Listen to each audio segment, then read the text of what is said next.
Hello दोस्तों, उम्मीद करता हूँ आप लोग सब ठीक होंगे। मेरा नाम उस्मान है और आप लोग देख रहे हैं एनिमे रैंक्स। तो यार मैं जानता हूँ कि वीडियो काफी ज्यादा स्लो हो चुकी है, तो यार जब से राक्षसा स्ट्रीट बन हुई मेरा जरा भी मन नहीं किया कि मैं कोई नई वीडियोस बनाऊं। मगर जैसे जैसे वक्त गुजर रहा था सभी के कमेंट्स को भी मैं देखता चला जा रहा था। कुछ कमेंट्स को देख के मुझ में थोड़ा जोश दोबारा से पैदा होने लगा। यूं ही फिर मैंने डिसाइड कर लिया था कि राक्षसा तो मैं दोबारा से कंटिन्यू करूंगा। तो अगर आप ये वीडियो देख रहे हैं तो समझ जाए कि राक्षसा तैयार हो चुकी है और हम उसे मजीद कंटिन्यू भी करेंगे। लेकिन इससे आगे बढ़ने से पहले मैं अंदर ही अंदर से अभी भी कहीं ना कहीं पे लैग कर रहा हूँ, क्योंकि राक्षसा की बंद होने की वजह से इस जख्म को पूरी तरीके से हील होने के लिए मैंने एक न्यू सीरीज स्टार्ट की है। राक्षसा की तरह वो भी एक चाइनीज एनिमे है जिसका नाम grand master of demonic cultivation. अगर आप राक्षसा स्ट्रीट को पसंद करते हैं तो ये भी आपको बहुत ज्यादा पसंद आने वाली है। इसमें भी स्पिरिट्स वगैरह का जिक्र है, मगर ये सीरीज मेरे लिए बहुत स्पेशल है, बहुत बहुत स्पेशल है, क्योंकि कुछ जगह पे हमारी ये सीरीज काफी डार्क होने के साथ साथ फनी भी होगी, जो कि इसे एक चांस जरूर दे। और इन दी एंड ऑफ द डे आपको गारंटी देता हूँ, अगर गारंटी से भी बढ़ के कोई अल्फाज होता तो मैं वो इस्तेमाल करता। सिर्फ इसके एपिसोड 1 फुल देखने से ही आपको ये सीरीज बहुत पसंद आएगी। तो खैर चलो यार वीडियो को स्टार्ट करते हैं।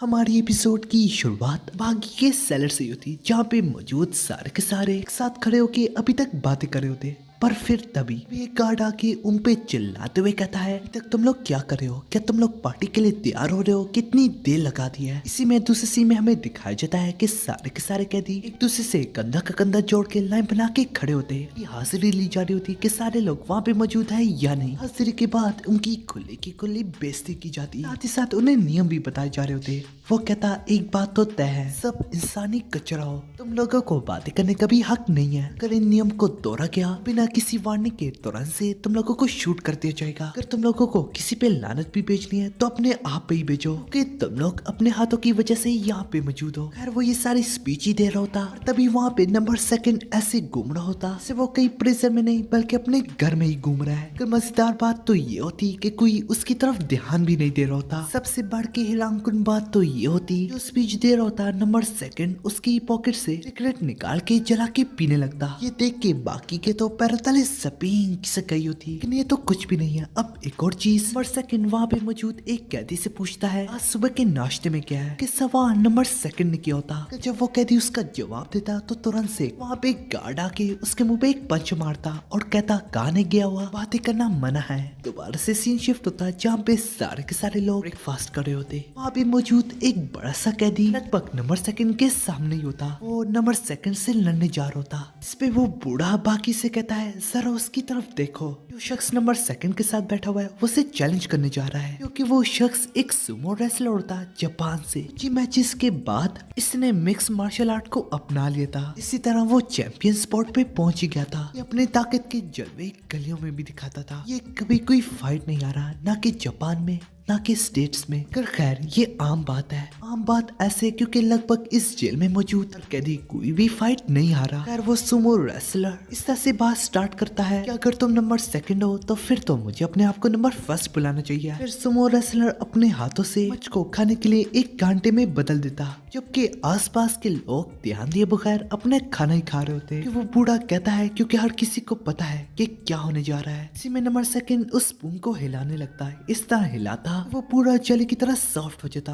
और सॉफ्ट होके टेढ़ा हो जाता, और देखते ही देखते वो सुमो रेसलर गर्म हो जाता। खाने की मेज को उल्टा डालता, गार्ड सीधा गन निकाल के सुमो रेसलर की तरफ तार रहा होता, मगर तभी नंबर सेकंड उसे ऐसा करने से रोक लेता। खैर वो सुमो रेसलर समझता मिस्टर सेकंड ने जरूर मैजिक ट्रिक का इस्तेमाल करके चम्मच को टेढ़ा किया। नंबर सेकंड से इसलिए लड़ा है क्योंकि उसे हराने के बाद वो भी उसकी तरह आजाद हो जाएगा। इतना कुछ सुनने के बाद नंबर सेकंड गार्ड के हाथ से गन छील के वो रेसलर के हाथ में देते हुए अपने माथे पे ताड़ देता और उससे कहता, मेरी जान लेने की कोशिश करो। इससे पहले वो सुमो रेसलर शूट कर पाता, नंबर 2 उसके नीचे लात दे देता। फिर अपना फेवरेट डायलॉग बोलता, आज का दिन मरने के लिए बेहतर है। बाकी के पूछने पे वो बूढ़ा उससे बताता है सेकंड कोई फाइटिंग स्टाइल नहीं इस्तेमाल करता। सबके बाद सुमो रेसलर भी उससे पूछता तुमने क्या इस्तेमाल किया, तो इसके जवाब में नंबर सेकंड कहता है मैंने सुमो इस्तेमाल किया, सुमो में लात नहीं मारी जाती। नंबर सेकंड उससे कहता है मैं तुम्हें सुमो में भी हरा सकता हूँ। इस पे वो दोनों गार्ड से कहता है अब हम जिम इस्तेमाल करेंगे। इसी में हमें दिखाया जाता है 3 गार्ड की मौजूदगी में वो दोनों जिम का इस्तेमाल कर रहे होते। जैसे दोनों के बीच में शुरू होता सुमो रेसलर एज यूजुअल उसे पटकने की कोशिश कर रहा होता, हालांकि बात न बनती। इसके बाद नंबर सेकंड उसके मुंह पे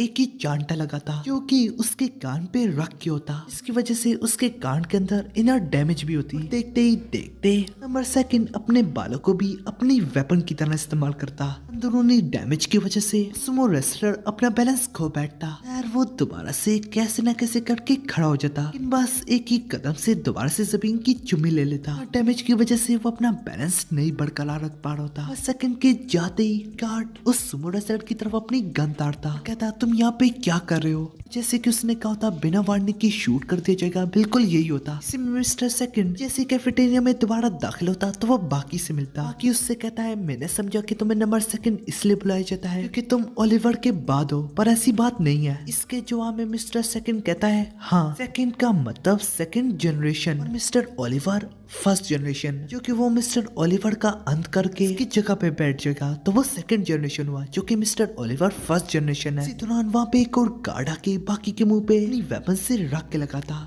कि लग तो जाती, लेकिन अगले ही लम्हे में हमें दिखाया जाता है उल्टा वही वेपन बाकी के हाथ में होती। बाकी उसकी वेपन को बिल्कुल इसी तरह हिलाता जैसे कि मिस्टर सेकंड ने मुझको हिला के टेढ़ा कर दिया होता। इसी तरह बाकी उसकी वेपन को हिला के टेढ़ा कर देता। खैर इसकी सजा बाकी को मिल गई होती क्योंकि दोनों हाथ पीछे करके थंब फिंगर को एक साथ बांध दिया होता। देखते देखते खाने का टाइम हो जाता, जो कि वो ओल्ड मैन बाकी के लिए खाना लाया होता। सबके बाद बाकी उससे पूछता नंबर सेकंड आखिर कौन है ये। इसके जवाब में वो बूढ़ा कहता है वो प्रेसिडेंट है एक ऐसी कंट्री का जिसे कोई नहीं जानता। उसकी कंट्री बस एक मामूली सा आइलैंड हुआ करती थी, और अब वो एक छोटी सी कंट्री है। इसकी तो आबादी 20,000 लोगों से भी कम है। इसका असली नाम जुन गुवारो है, 21 इयर्स ओल्ड, थर्ड जनरेशन निकी से है। जो कि वो छोटा होता था तो वो बेकाबू होता था, वो चोरियां करता था वगैरह वगैरह। ना कि सिर्फ इतना, वो एक पायरेट भी है जो कि बिल्कुल लूफी की तरह वन पीस सालों से ढूंढ रहा है। सबके अलावा 17 साल की उम्र में उसने देखा जो मेनलैंडर्स थे लोकर्स को